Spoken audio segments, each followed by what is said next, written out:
Good evening. On behalf of the Kuwait Foundation for the Advancement of Sciences, it is my great pleasure to welcome you all to this KFAS Links speaker event. Our goal is to transform Kuwait's economy into a knowledge-based economy, and we strive to achieve this by promoting science, technology, and innovation in our initiatives. KFAS has launched a collaborative initiative that targets the local capacity building efforts in the private sector. This initiative allows us to work with top-tier academic institutions from around the world to enhance business innovation and stimulate growth and development in the private sector. This evening, we have arranged to have a very special guest join us to share his insights and expertise on how we can all enhance the way we do business and make effective decisions in our organizations. Tonight's talk will focus on sequential decision-making by understanding the trends in artificial intelligence, machine learning, and the role of data in judgment. Without further ado, please join me in welcoming Professor Miguel Lobo, Decision Sciences expert and Director of INSEAD Middle East. Professor.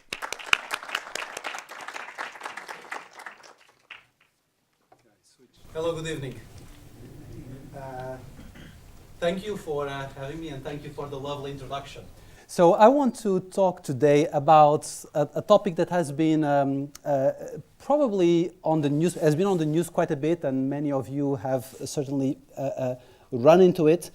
And it's dear to me because I started out as an engineer, as a computer scientist, and eventually did my PhD in applied mathematics at Stanford, and then increasingly shifted towards the area of decision sciences and judgment, human judgment, especially training executives and senior executives how to make better judgment, to understand the strength and the weaknesses of their judgment.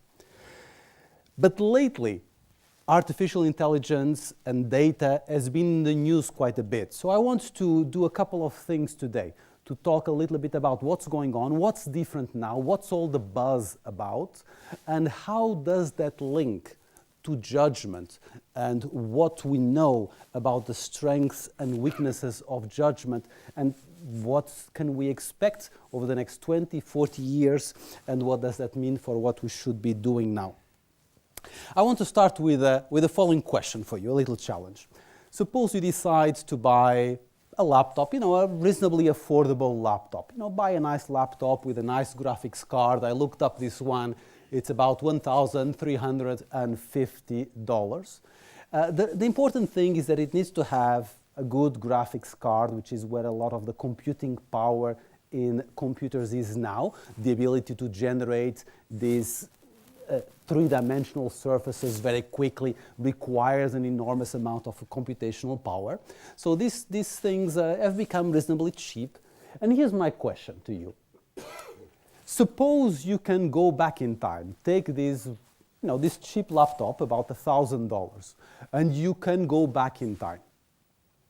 How far back do you have to go for this cheap laptop to be the world's fastest supercomputer? You know these things?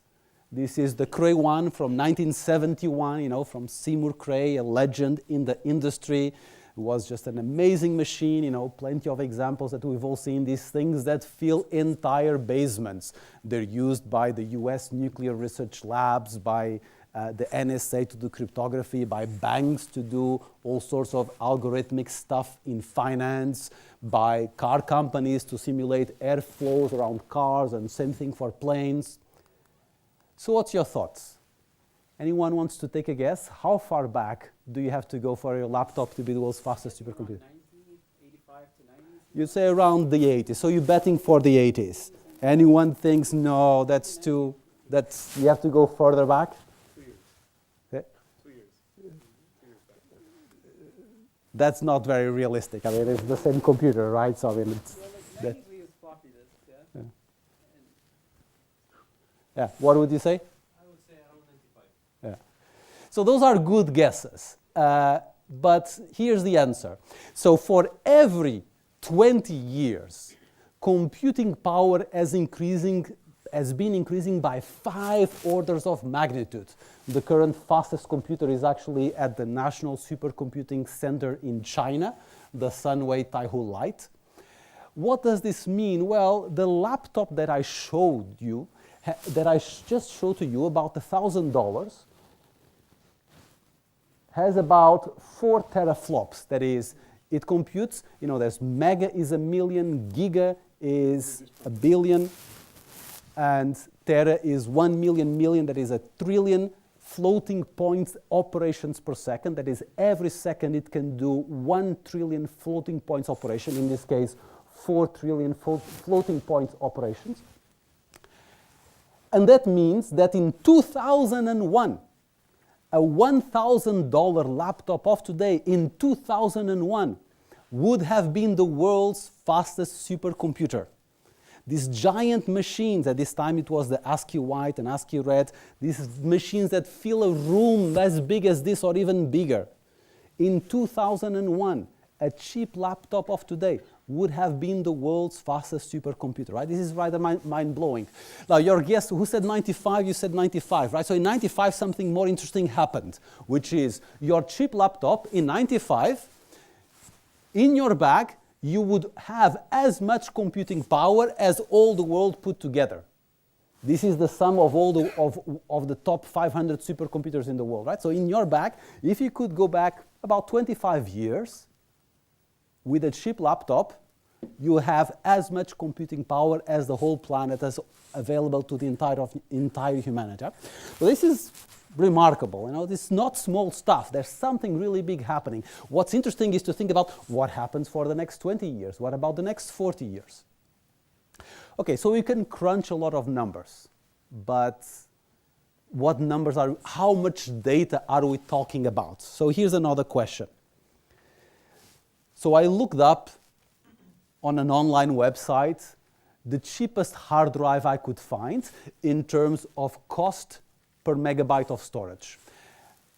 And I could find a 4 terabyte hard drive for $100. So here's the question. If you go back 20 years, let's flip it around, right? So let's remain on the time frame of the 20 years. You go back 20 years and you want to store 4 terabytes of data. How much would it cost you? What would you guess? Thousands of dollars? You'd say, what, $10,000? So you'd say about $10,000. Anyone thinks it's wildly different? Yeah? Seems like a reasonable good guess. I think it's probably millions, if not billions. Yeah, it's again 5 orders of magnitude. So in 20 years, the cost of data storage has dropped by 5 orders of magnitude. Your guess was 2 orders of magnitude, which is around where most people guess. 2 orders of magnitude. From 100 to 10,000, that's 2 extra zeros. It's 5 extra zeros in 20 years. If you wanted to have this amount of storage 20 years ago, it would have cost you $10 million US. So just 20 years apart, you have a cheap hard drive that you can buy in the supermarket, or the price of a small private jet. That's just 20 years of difference, right? So it's not small stuff. It's an absolutely dramatic change, and there's no slowdown in sight. So how does this compare? So here's my next question. How does all of this compare with a human brain? Where do you think a computer is in terms of complexity relative to what's inside our heads? Do you think it's close or far away? It certainly crunches numbers a lot faster. But what about the complexity, the kind of calculations that our brain does with its very sophisticated processing of visual information around us, emotional cues, sound cues, smell cues, a whole lifetime of experience since we were born. The complexity of the processing we do, as measured by the number of neurons versus the number of transistors in a microprocessor, how far off do you think it is? How many orders of magnitude? Do you think it's comparable? Computer is more complex, more simple? What would you say, Sarah? I think we're more complex, but we have managed to get computers pretty close. The computers are nowhere close. In fact, our brain is about 5 orders of magnitude more complex in terms of the number of connections and the number of neurons than a computer. 5 orders of magnitude. But as we saw, 5 orders of magnitude can go surprisingly quickly, which means computers at some tasks still look incredibly dumb compared to us. But watch out, because 20 years, 40 years, put another 5 orders of magnitude on top of it, things are going to change very fast over the next 20, over the next 40 years. So what is our brain doing? Clearly, it's not doing the same things as a computer. And I want to talk about this because it's a fundamental difference that we need to understand to make sense of what's happening now and of what is about to happen. The kind of things that computers have been doing so far and the kind of things that these 5 extra orders of magnitude of complexity that our brain does are very different things. Here's a couple of questions. What's 2 plus 2? Everyone can answer this very quickly, right? Is this hard to do? Did you have to think about the answer? Did you think, oh, 2 plus 2, okay, 2 is 2 fingers, 2 is 2 fingers, let's add up 1 plus 1 plus 1 plus 1, 1, 2, 3, 4. Did you do that? Well, you did that when you were about 4 or 5 years old, and ever you did after that, you never did it again. You look at that and you know the answer. You look at it and you know the answer. There's an automatic kind of thinking. It's an intuitive response. What about this? Do you look at it? Do you know the answer? It's a completely different kind of question. For the computer, they're the same. Yeah? It's a floating point operation or an integer operation. They're exactly the same. For our brain, they're completely different. This requires a different kind of thinking. It requires you to follow a procedure of deliberate thinking to get at the answer. You know, you're going to do 7 times 4 plus 7 times 2 with an extra 0, 1 times 24 plus an extra 0, add the 2, you'll get to 408, but it's a completely different type of answer. So this is what people who work in decision science, as Daniel Kahneman called system 1 and system 2 kind of thinking. System 1 is fast, it's unconscious. You do it automatically. You do it every day in ways that you don't even notice that you are doing.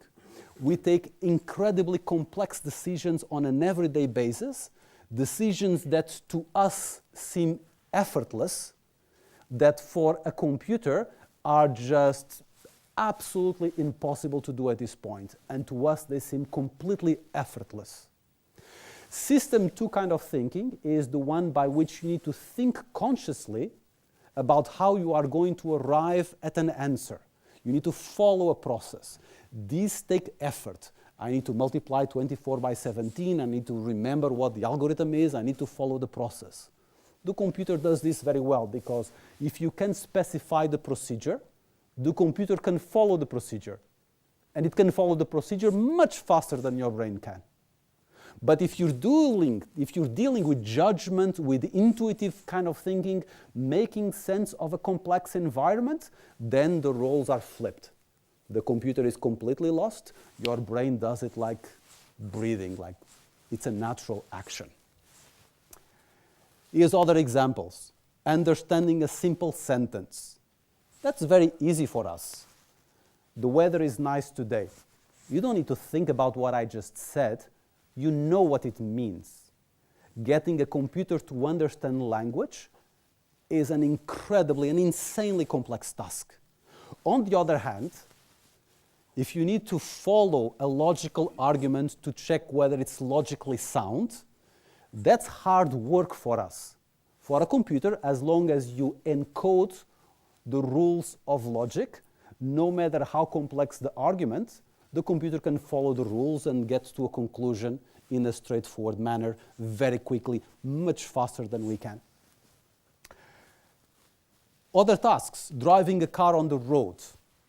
Once you know how to drive, it becomes second nature. You can kind of be thinking about your day, hopefully you're not checking your messages because that's actually then it messes up with the kind of attention that makes it effortless for you.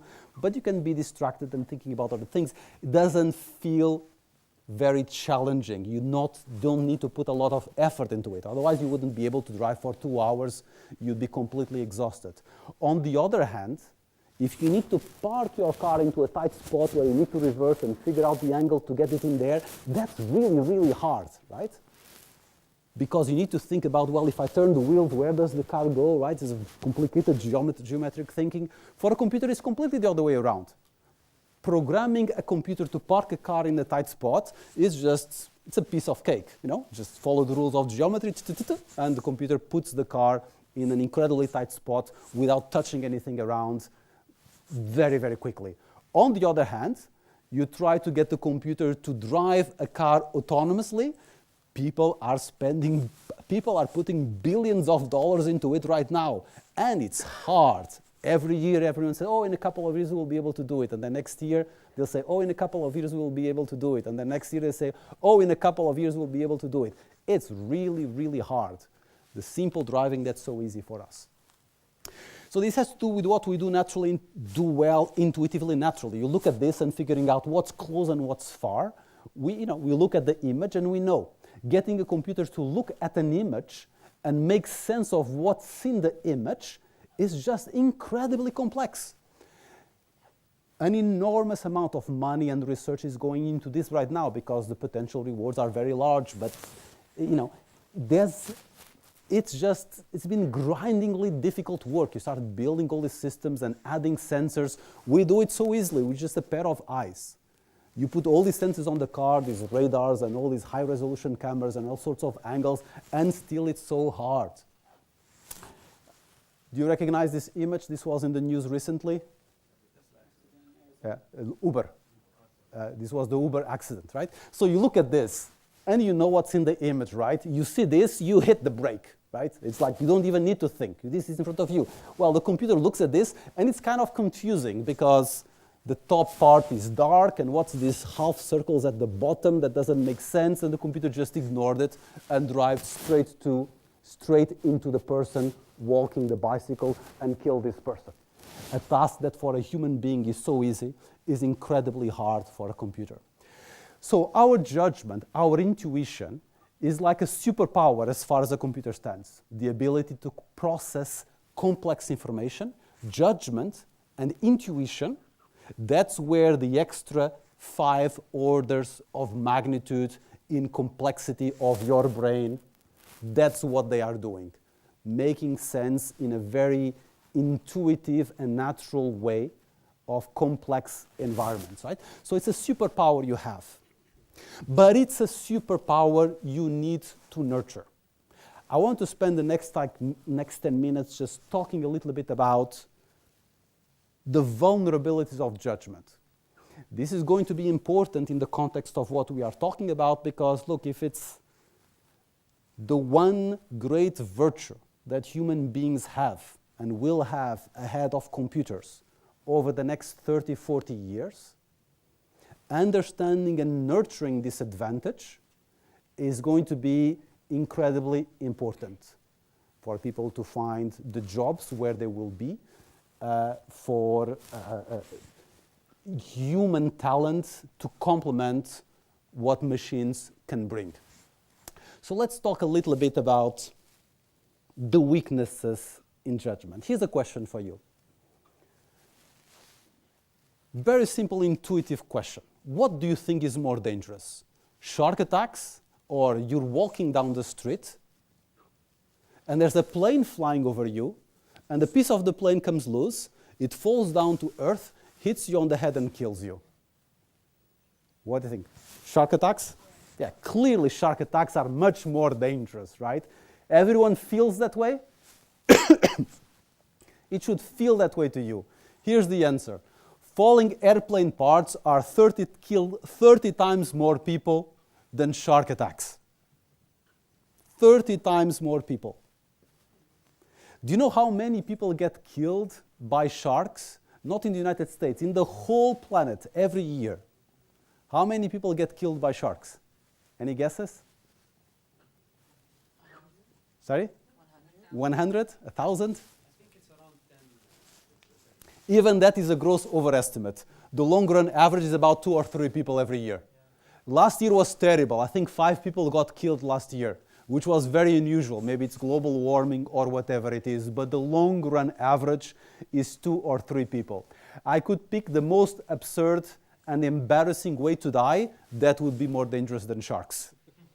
Sharks just don't kill people. People kill a lot of sharks, but sharks just don't kill people. Every once in a while they may think that a surfer is a turtle and give it a nibble, but that's about it, right?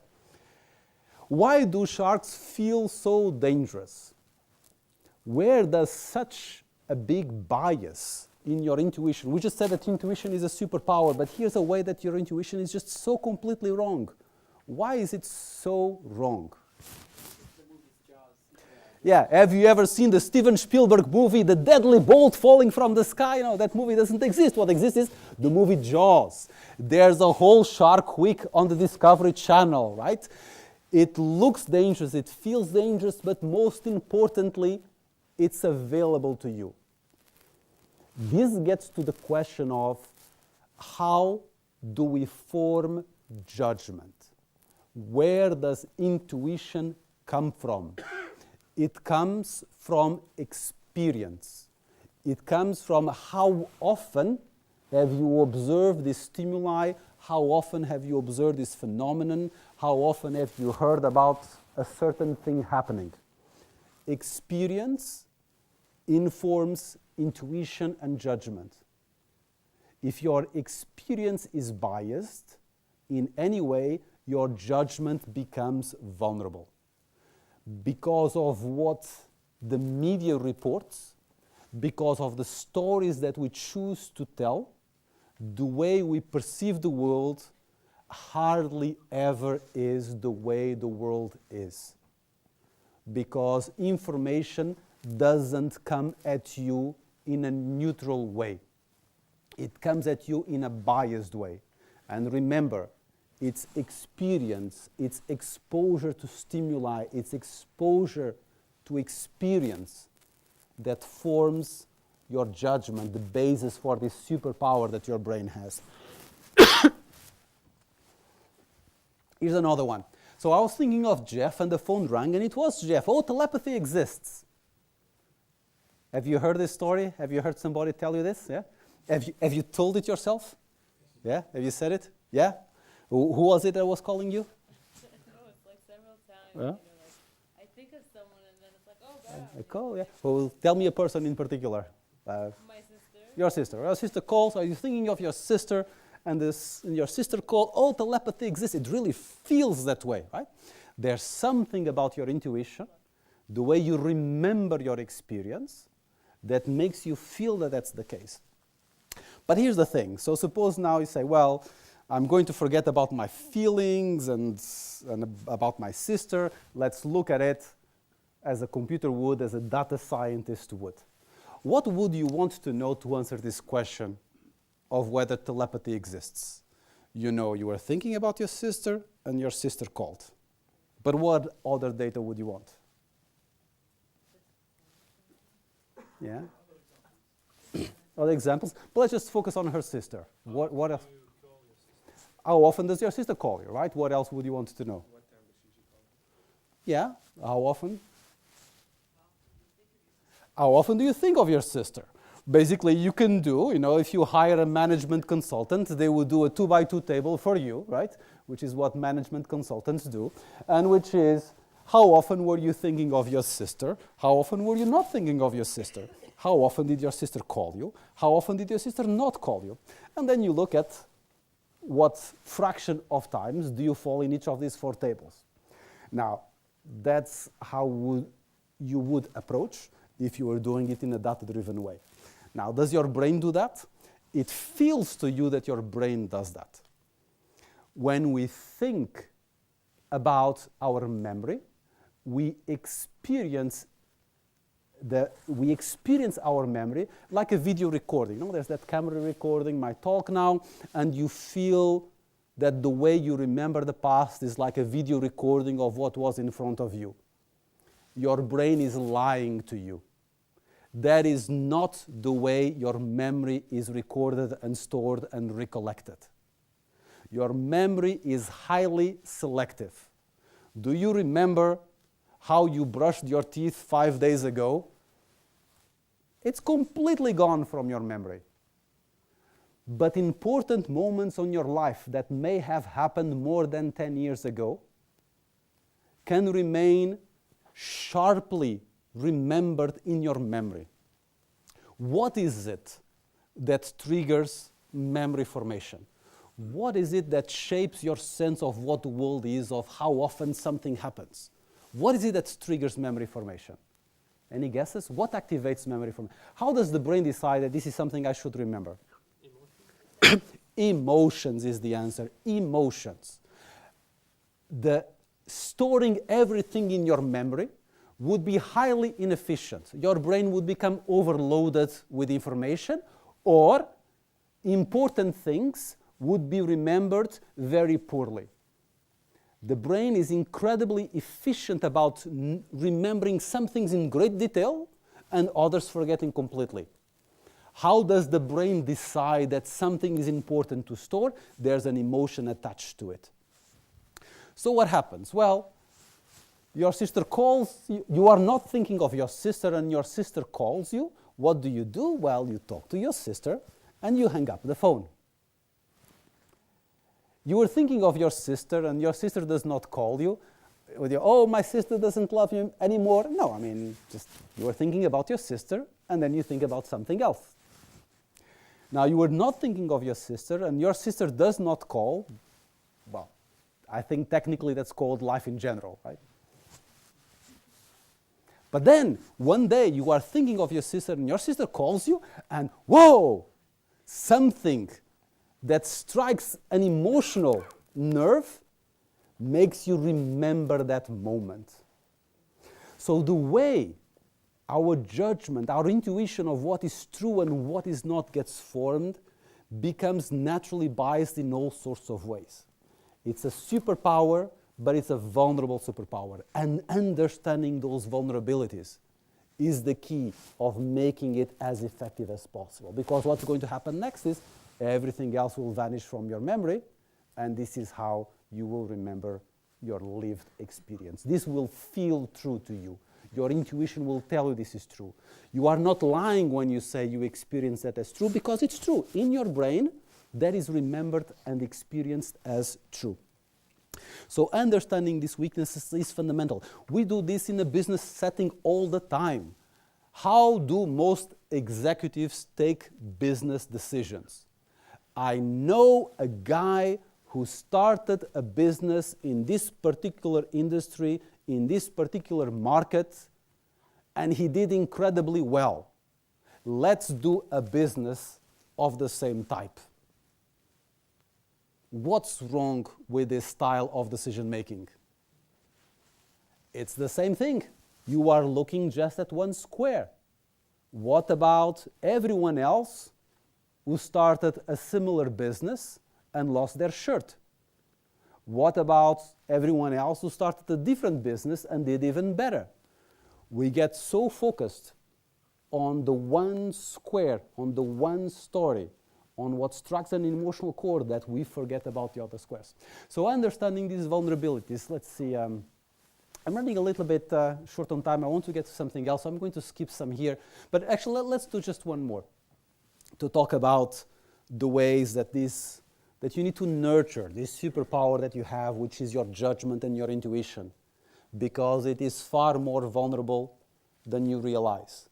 It is a superpower. It is something that is really remarkable, but it is vulnerable. Here's another way.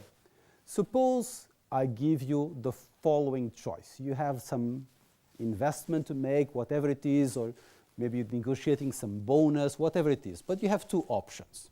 One of them pays $500. There's no uncertainty, $500 is what you get. Or you can choose another option, in which case there's a 50-50 chance that you will get either 0 or 1,000. Look at it for a while and see how you feel. Which one would you choose? Who would pick A? Who would pick B? So quite a few people would pick B, right? If you pick B, you are risk-seeking. in that the two options have the same expected value, and B has more risk. Human preferences are all over the place, and some people are more risk averse, some people are more risk seeking. That's perfectly fine, right? But let me change things for you a little bit. It goes like this, and this is the way it's actually done in psychological experiments in research labs. It goes like this. You walk into the room and I give you $500. They're yours to keep, okay? Put them in your purse. We're done.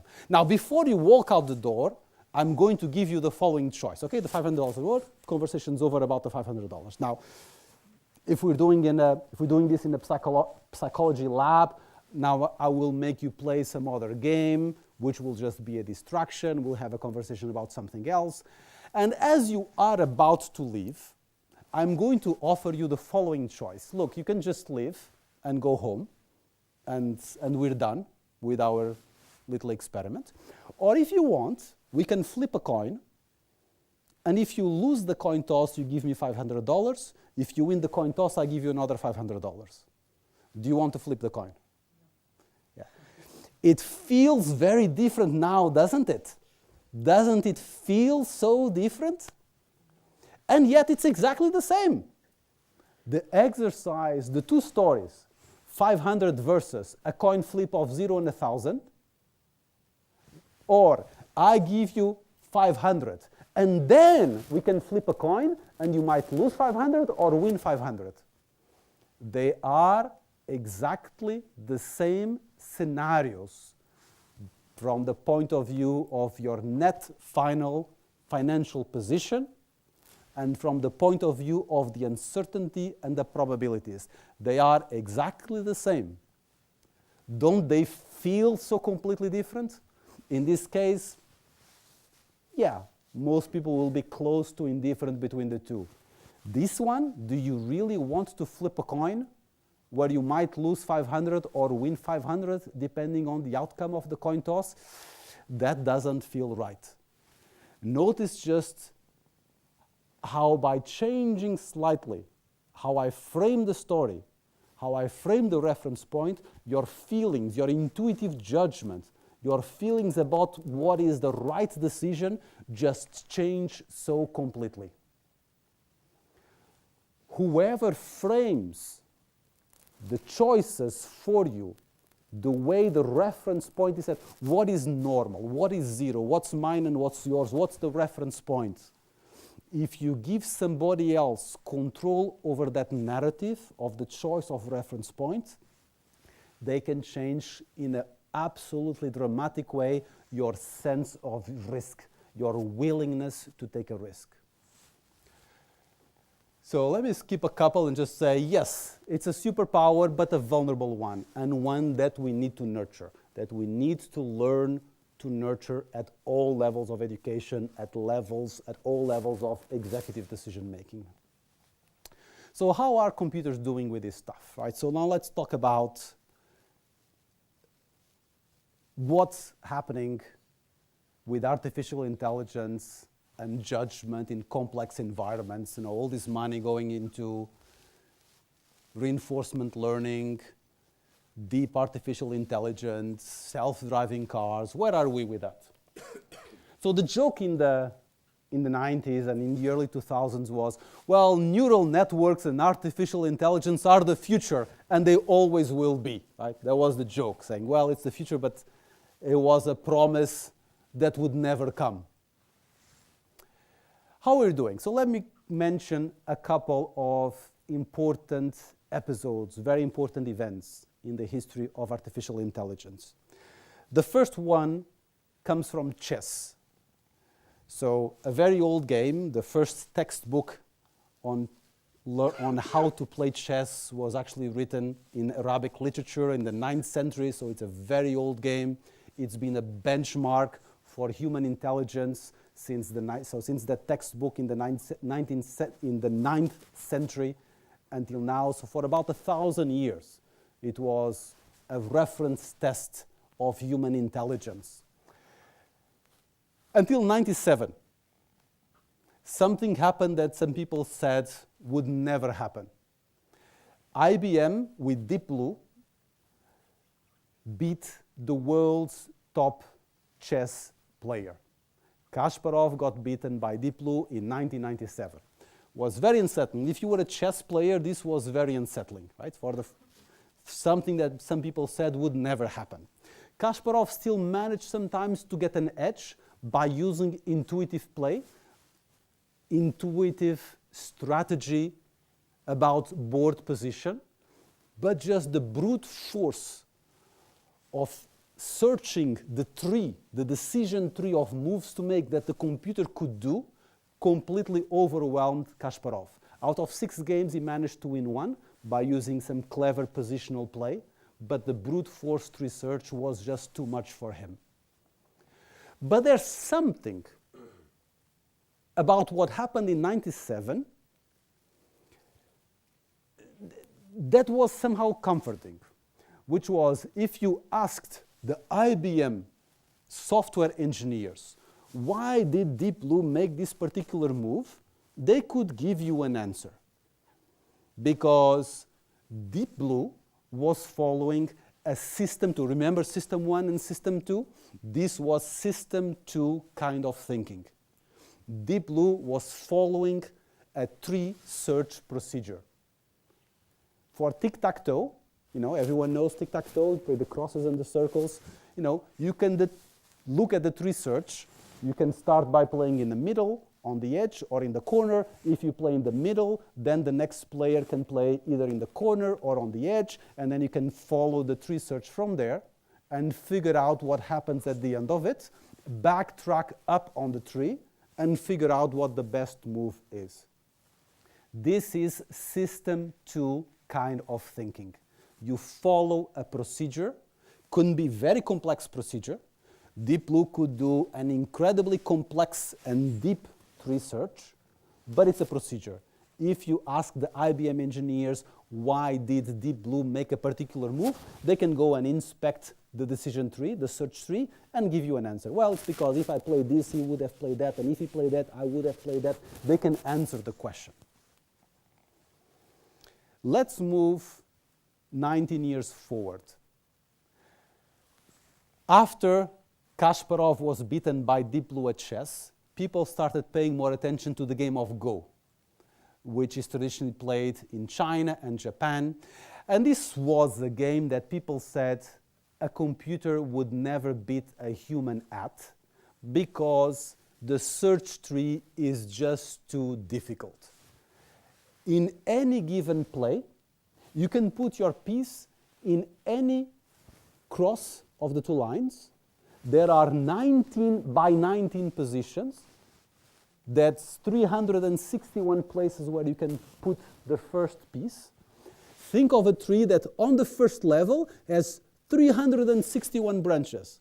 And then out of those, there are 360 branches out of each one. You try searching this tree, you become very quickly completely overwhelmed. Human players don't play by searching the tree. They play by intuition. They look at the board and they make sense based on the structure of where the pieces are, of how strong their position is going to be.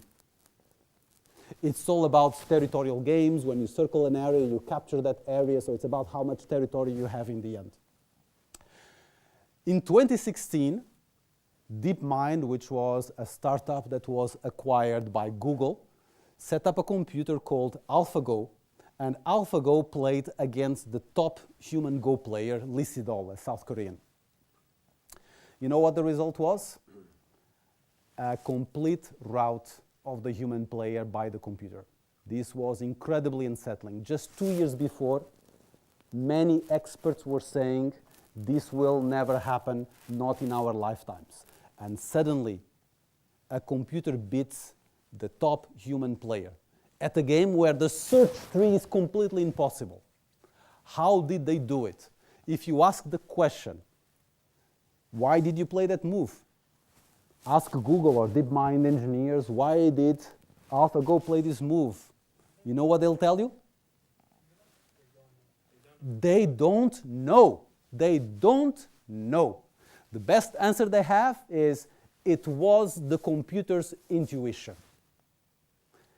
The answer is exactly the same as a human player will give you. It felt right. That's the only answer they can ever give you. Because AlphaGo did not do a tree search. It did a tree search, but more importantly, after a small tree search, it did an intuitive evaluation of the strength of the board position. How did that intuitive evaluation come about? From a neural network, a complex non-linear function. Take an input, take a very complex input, in this case a board of 19 by 19 positions, take a complex input, put it through a very complex non-linear function, and get an answer. That's pretty much the definition of intuition. Now train that non-linear function with experience over and over until this very complicated non-linear response that you cannot explain, until this complicated non-linear function gives you good answers. That's very much the definition of judgment of intuition. The computer is playing by intuition. So how did they do it? Well, they started building purpose software, so a very different kind of computer. So this is the tensor processing units that Google is building now. They do these calculations, which is basically, think of it as basically building a brain, right? So you have all these little units that do quick calculations on a very large scale that are very much what the neurons on your brain are doing. And you do this complex nonlinear function and you train it by playing repeatedly over and over until it gives good answers. Then they went one step further. They moved to AlphaZero, which is, they took a computer where they told absolutely nothing about strategy, about centuries of experience about the game. They just said, here are the rules. Go amuse yourself playing against yourself until you've developed some intuition about it, until you've trained that very complicated nonlinear function to give good answers. Doing this with chess, after 9 hours of reinforcement learning, of playing against itself, the computer had superhuman playing abilities after 9 hours of training. Playing against the top tree search algorithm, which is Stockfish, which would completely wipe out Deep Blue. There's no human player that even gets anywhere close to Stockfish. AlphaZero had 28 wins to 0 losses against the top T search, even though it searched very few positions, only 80,000 positions per second, whereas Stockfish was doing 70 millions per second. It was searching the tree much faster. But the strength of AlphaZero was the intuition, very similar to what a human being would do, just at a completely different level. You see the comments from the chess players is actually quite funny, quite in a somewhat unsettling way. They say, well, it feels like an alien intelligence. It feels like someone is playing chess from an alternate dimension. The Grandmaster Peter Nielsen said, I always wondered how it would be if a superior species landed on Earth and showed us how they play chess. Now I know. Kasparov still had an edge over Deep Blue where it managed to do very clever strategic play. AlphaZero does strategic play that's way beyond any human player. It does things that if you play chess seem completely, absolutely unbelievable. There's one game where it offers a bishop and a queen, just gives up a bishop and a queen for positional advantage because it understands that the strategic strength of the position on the board is going to lead to a win in the end, right?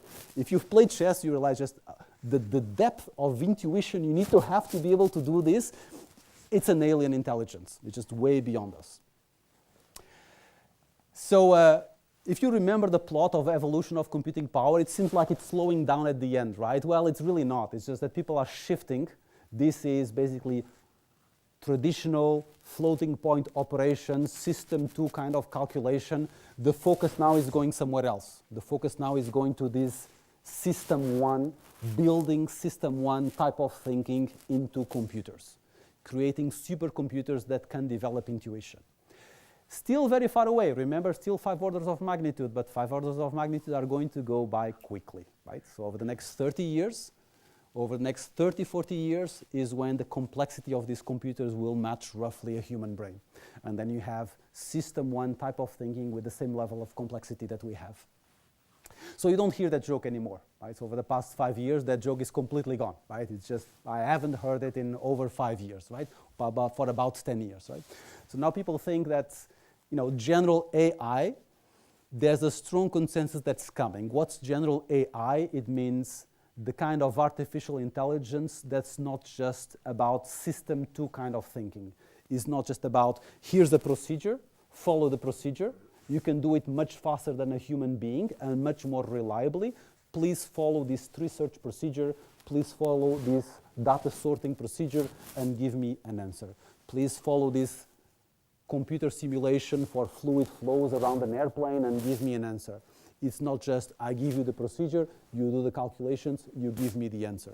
It's a very different kind of calculation.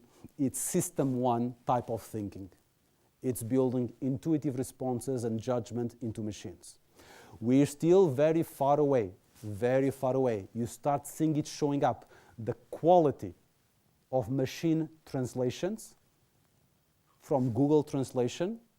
Did you notice that about 1 year ago, it just had this sudden jump that the quality was always kind of, they were kind of funny, right? The translations were like always wrong in a funny way until about 2 years ago. And then last year, suddenly, that wasn't true anymore. Did you notice that? Do you know what's changed? Do you know what changed in between? They moved from a system 2 type of algorithm. Here's a procedure of how you parse out the grammar of a sentence, and here's how the rules that you follow to build that into another language. It was based on system 2 type of thinking, based on rules. They could tell you, this is why the computer translated this sentence into this sentence, it followed these rules. About 1 year ago, their new algorithm went live, which is based on system 1 kind of thinking. If you ask Google, why did you translate this sentence this way? They say, I don't know. The computer felt it was the right translation based on experience, on the training of this complicated nonlinear neural network. So that's the consensus, is that it's coming. 3 recent polls of AI experts.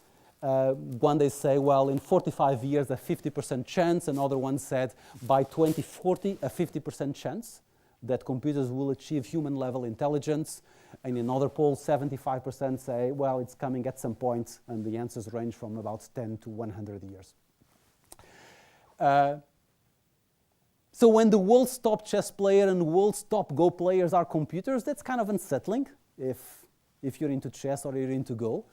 But what happens when the world's best translator and the world's best drivers are computers? Well, that's not something that's sort of fundamentally disturbing to our identity. It's just fundamentally disturbing to the economy, to the jobs that will be available, to the way the economy will operate.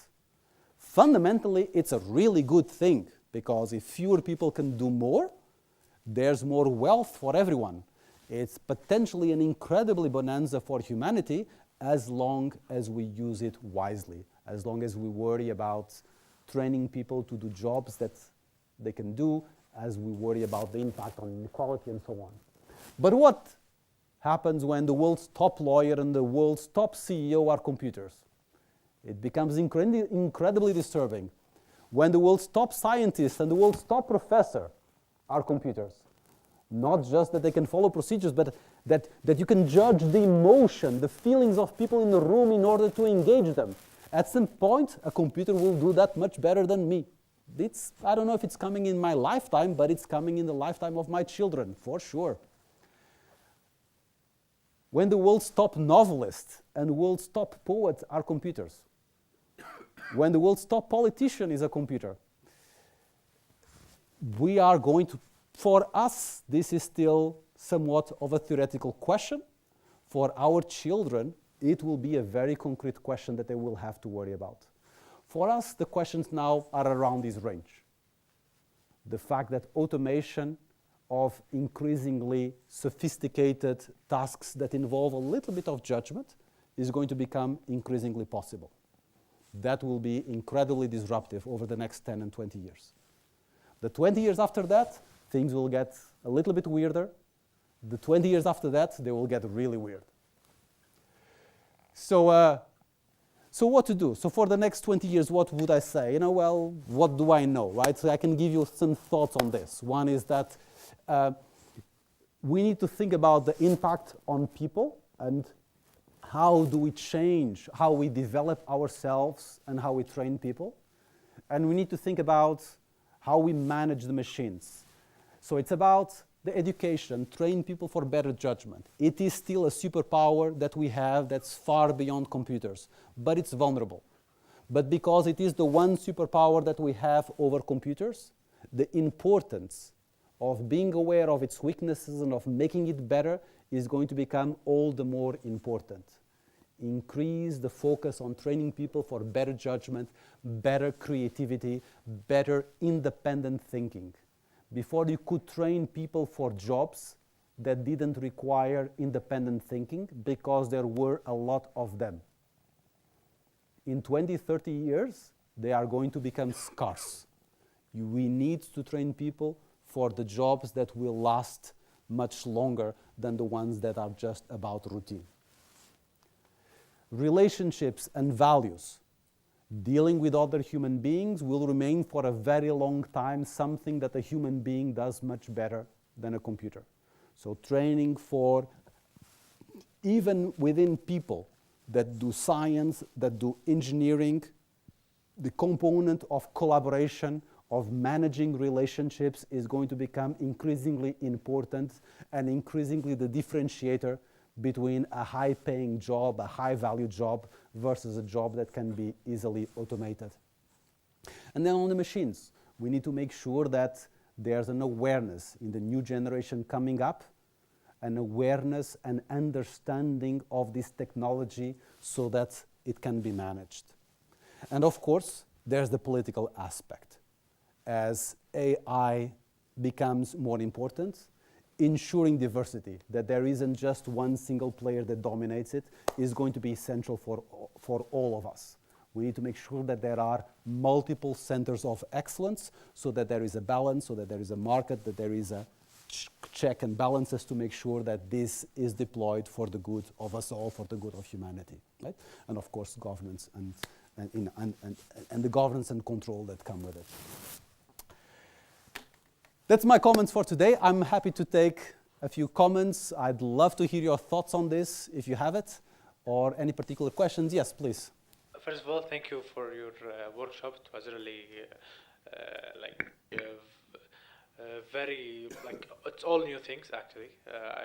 I really enjoyed it. My question, if we went back to the slide of the world's best player. This one? Yes. Yeah. Exactly. And if we thought about it, okay, the world's best player and translator or whatever would be the machine. But if we went back, who made the machine?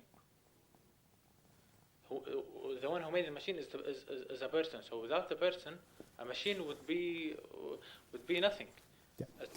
It's like, for example, anything in the world. If I take an example, a very simple example, for example, if we thought about Messi, Cristiano Ronaldo, would they be the world's best players if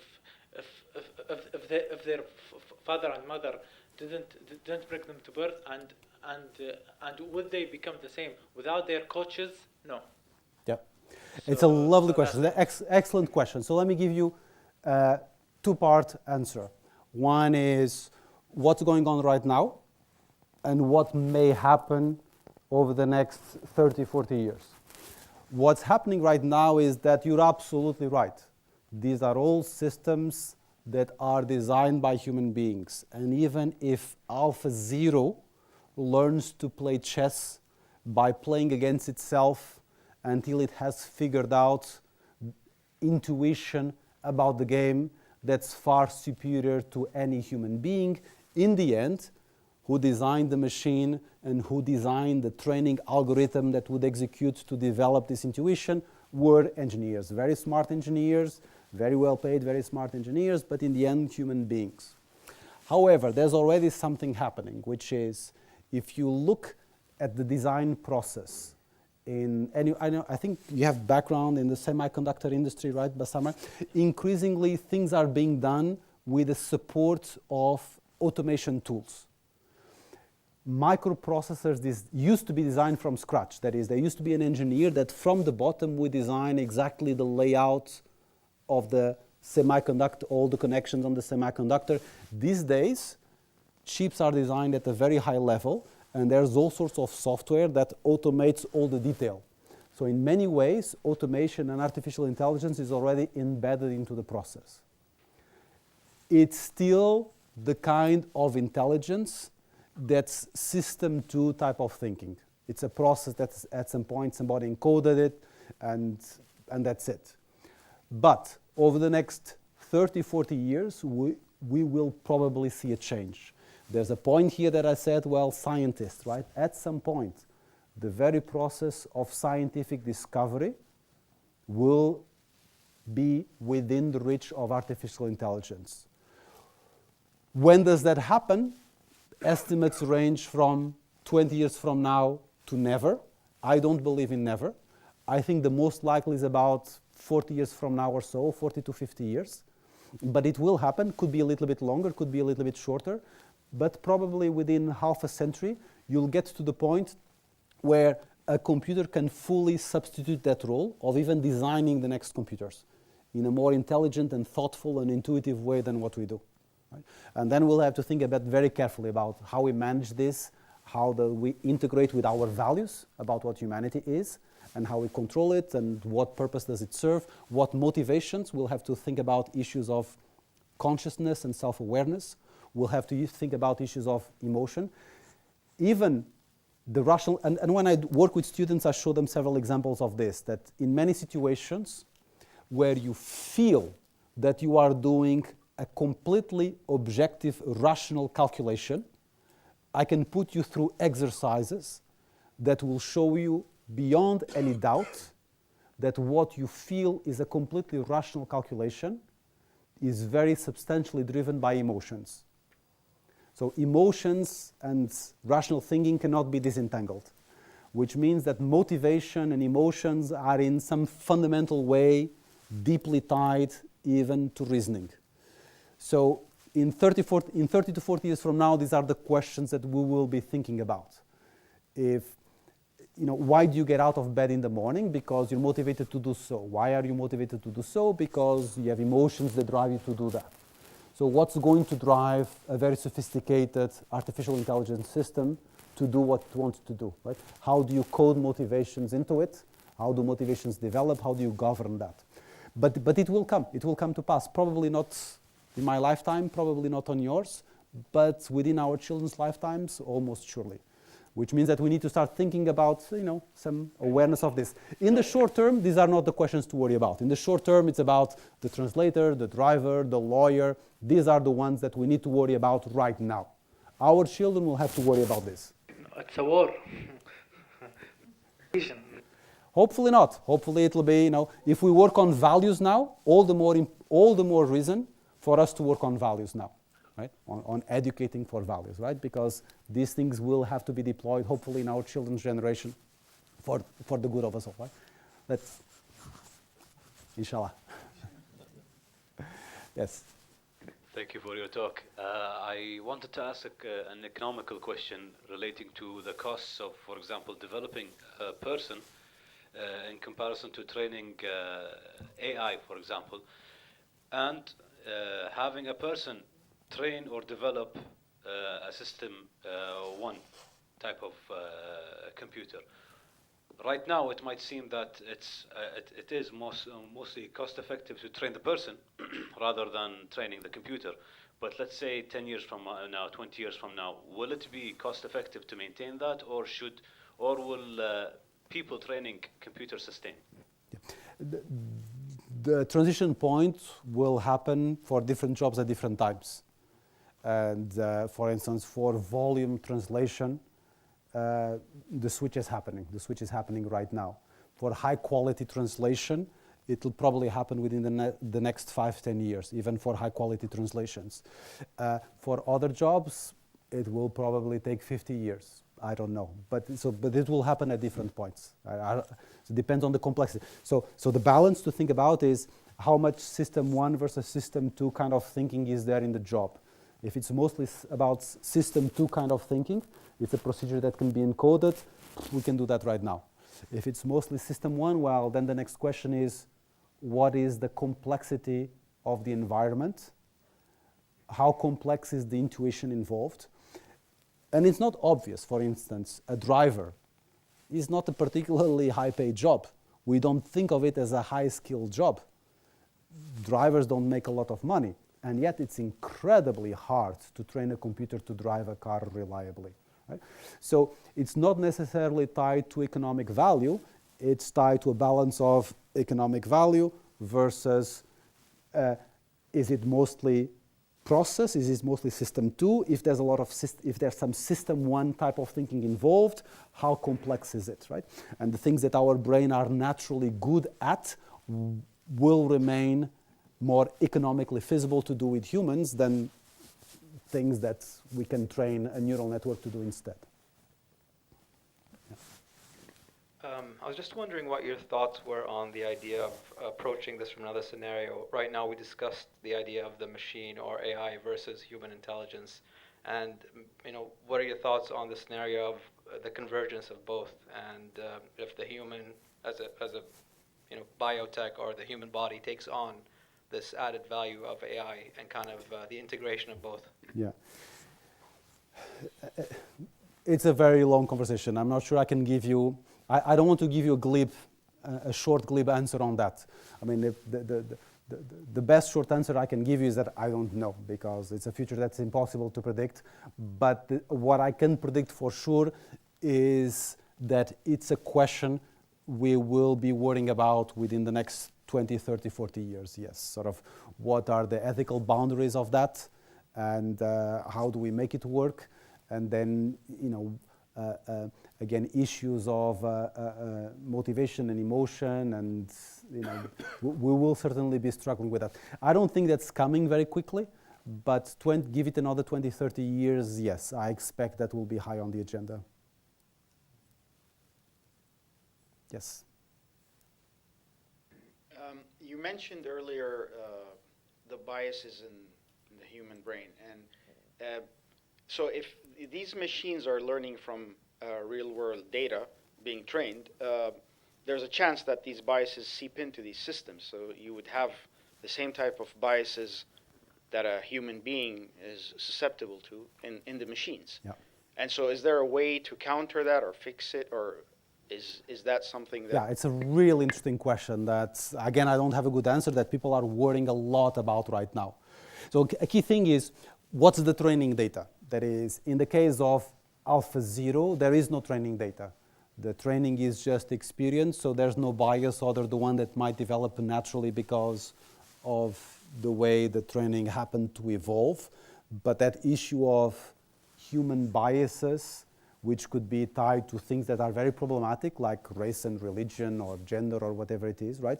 Human biases, if you are using data from human actions to train the algorithm, of course the biases will be reproduced.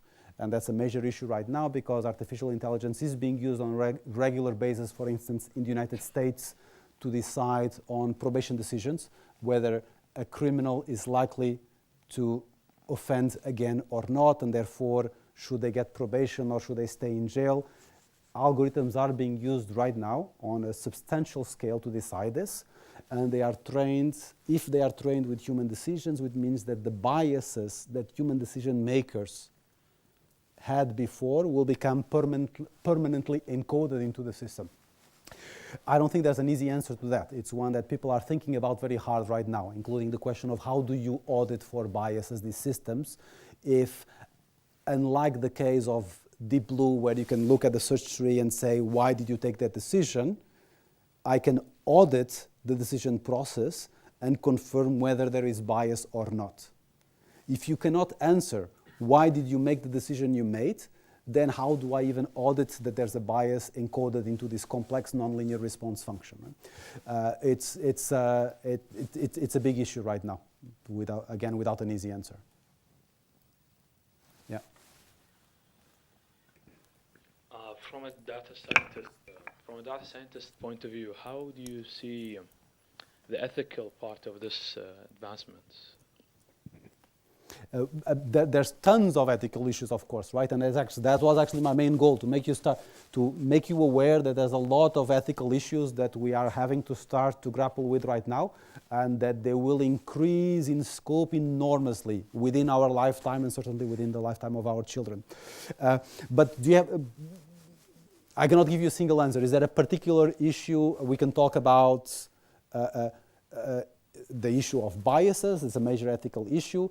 There's the issue of the way that it might reproduce inequality, because if you have access to resources to deploy it, then it means that you will make even more. There's all